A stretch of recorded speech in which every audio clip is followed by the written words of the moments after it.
My name is Louise.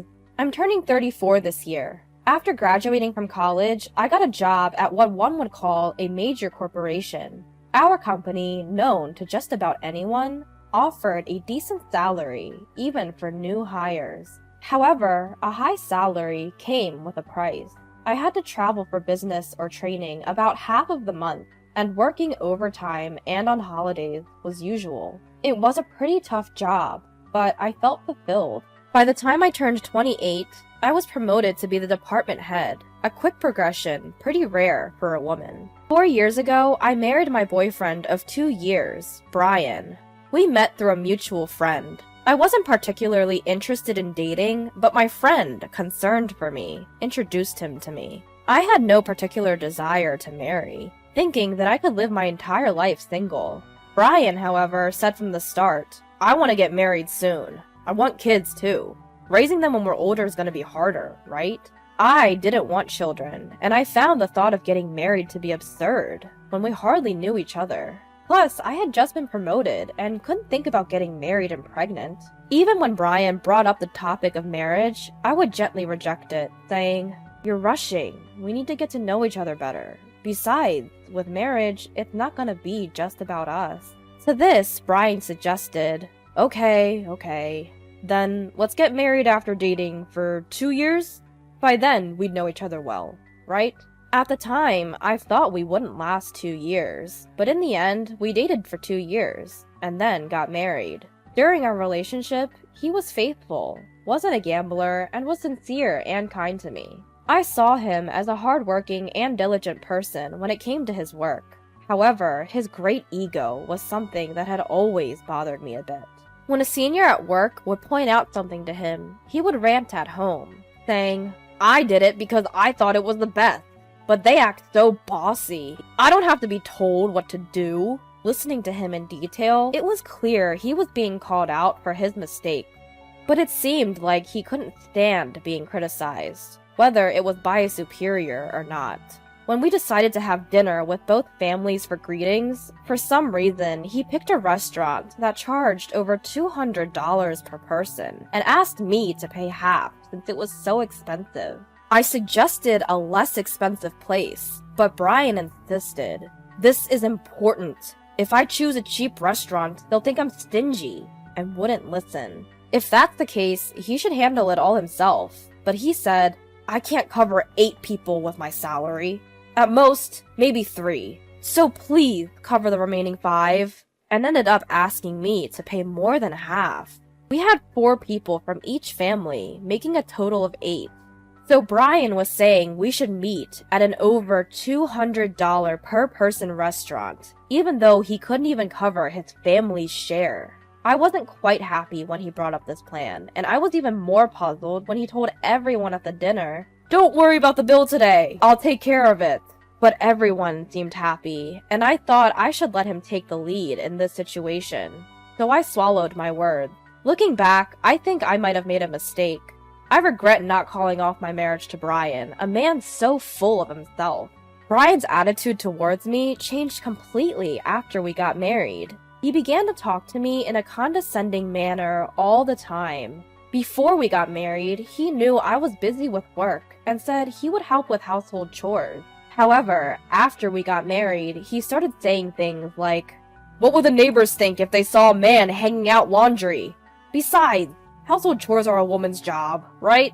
I'm out working hard, so let me relax at home." He never lifted a finger to help, no matter how busy I was. Does he really think people would be fazed by seeing a man putting out laundry? I was fed up with his domineering attitude, but I didn't mind doing the housework, so I could tolerate it. What ticked me off was the fact that Brian was giving money to his parents. Although Brian's parents were farmers, they seemed to be struggling to make ends meet.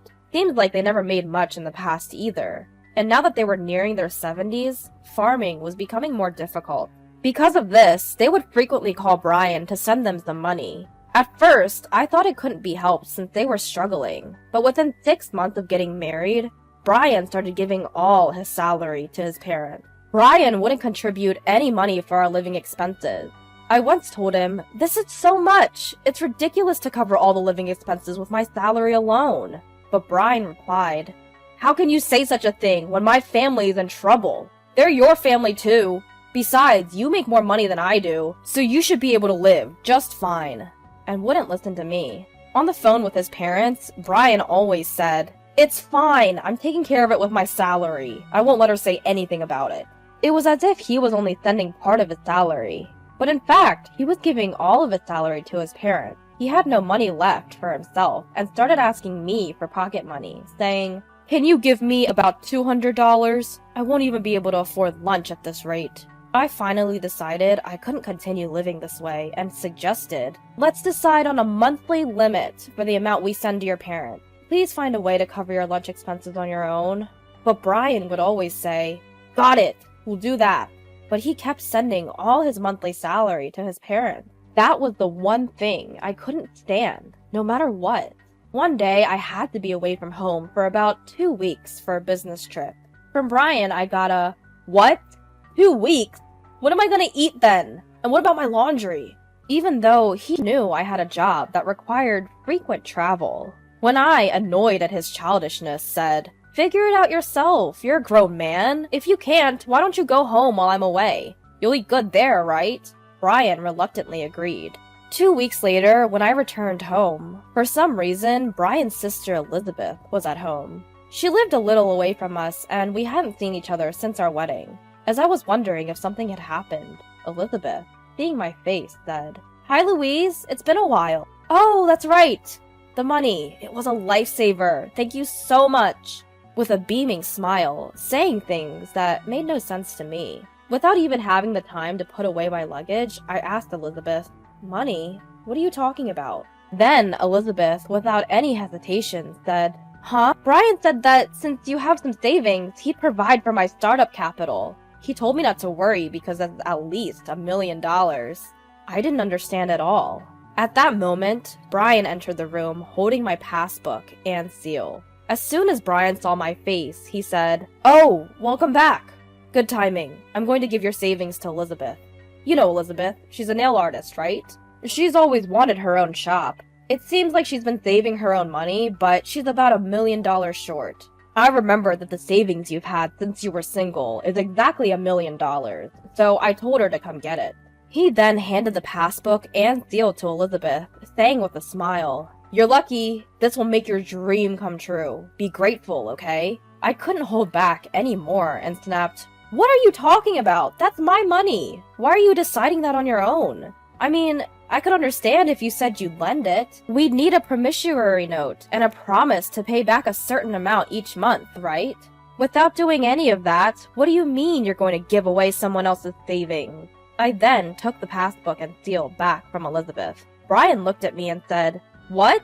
We're family, aren't we? It's ridiculous to write a promissory note for family members. Besides, we're not lending this. We're giving it. You don't even have a hobby because you're always working, right? It's a waste to just hold on to money. Elizabeth has a dream. Isn't it more meaningful to use it to make that dream come true?" And then he glared at me. Upon hearing Brian's words, I understood he was someone I couldn't communicate with. Just when I thought it was a waste of time to continue the conversation, Brian said, "This money is too good for you, so I'm giving it to Elizabeth. You'd only waste it. You can just work and save up again. Understand? If you still want to argue, we'll get divorced." Seeing this as an opportunity, an idea sparked my mind. I quickly responded, "All right, let's get a divorce. I'll write up the divorce papers and send them to you. I'll come pick up my things soon. Until the divorce is finalized, I'll stay at a hotel. Bye for now." And with that, I grabbed my luggage from a business trip and left the house swiftly. Brian was stunned by my sudden decision, but after a while, he sent multiple texts, saying things like, "You can still come back if you apologize now," and "Elizabeth says she'll forgive you for what happened today, as long as you give her the money. So stop being stubborn and come back." I ignored all his texts. Who does he think he is? The next day, I went to the city hall and mailed the signed divorce papers back home. Even then, he kept texting me, saying things like, "Are you really sure about this? I'm going to submit the divorce papers, okay?" I only responded with, "Please submit them as soon as possible," and ignored all the other texts. The divorce with Brian was finalized sooner than I thought. A week after the divorce was finalized, I timed it with when Brian was at work, and moved my things to my new house. When Brian texted me about submitting the divorce papers, he had said, "I feel great being able to divorce an ugly woman like you. We are strangers now. Make sure you divide our property properly since we're divorced." So, I didn't take most of the furniture and appliances. At the same time, I deposited half of the small savings I had accumulated during our marriage into his bank account and left it there. That night, I got multiple calls from Brian. At first, I ignored them, thinking, here we go. But after a while, I started getting calls from Elizabeth, too. Finally, I picked up the damn phone, and Brian immediately yelled, "Hey! What happened to our property division? This is ridiculous! There's only $800 in this account." Well, I was thinking to myself, it's exactly as I expected. I told Brian, "See, I did split the property. We originally had $1,600 in our joint account, right? I left you with half of it, so $800. And all the furniture and appliances were purchased after our marriage, so I left them all behind. That's a fair property division too, isn't it?" Just to make it clear, I got less than you. But Brian was not convinced. He said, "What are you talking about? You're supposed to have $1 million in your savings, right? So half of that, $500,000, should be mine, right? Plus, you have an inheritance from your grandpa died, right? That inheritance should be half mine too." I was flabbergasted and couldn't help but laugh. I saw this coming. Otherwise, I don't think Brian would have agreed to file for divorce so easily. I managed to hold back my laughter and explained, "Listen, Brian, division of property refers to the division of marital assets. My savings from when I was single and the inheritance I received do not fall under marital assets. I don't know who you heard about property division from, but I consulted a lawyer and split our marital assets properly. The money we saved after getting married was actually all earned by me. You never contributed to our household expenses, remember? Be grateful that I even divided that." Brian said, "You're lying! There's no way that's true! You can't fool me! Hand it over properly, or I'll sue you!" He desperately yelled with a shaky voice, but I calmly told him, "Go ahead. If you can sue me, then do it. I haven't deceived you in any way. Plus, I've done the property division fairly. I'm not afraid of being sued." Upon hearing this, Brian flusteredly said, "Wait! Let's forget about the divorce. I was wrong. Come back to me." He completely backpedaled and asked for reconciliation. I replied, "What are you talking about? The divorce has already been finalized, and I have absolutely no intention of going back. This is not a joke." And then I added, "Since this is the end, let me tell you, if you plan on continuing to live there, you have to pay the rent yourself. The rent is about $1,800 a month. You probably didn't know because you've never paid for it." When I said this, Brian replied in a weak voice, "There's no way I can afford that." If he can't pay, then he just has to leave. That's none of my business anymore. After that, it seems that Brian went back to his parents' house because he couldn't afford the rent. Unable to come up with the moving expenses, Brian sold the furniture and appliances I left behind for moving expenses. His parents thought Brian was making a decent amount of money and happily welcomed him, thinking it would make their lives easier. But in reality, Brian wasn't able to give them as much money as when he was with me, and he seems to be quite uncomfortable staying there. Elizabeth had been told by Brian not to worry about money and had started preparing to start her own business. But since she couldn't get a penny of my savings, it seems that the startup plan came to a halt. Moreover, it seems that she suffered a loss because she had to cancel the preparations she had started. Brian seems to have been given a hard time by Elizabeth as well, but that's not my problem. I'm currently focusing on my work while living alone. I've had enough of marriage. I still get messages from Brian saying he wants to get back together, but I completely ignore them. It was kind of funny to hear him report his situation to me every now and then, so I let it be. But I'm planning to block him soon.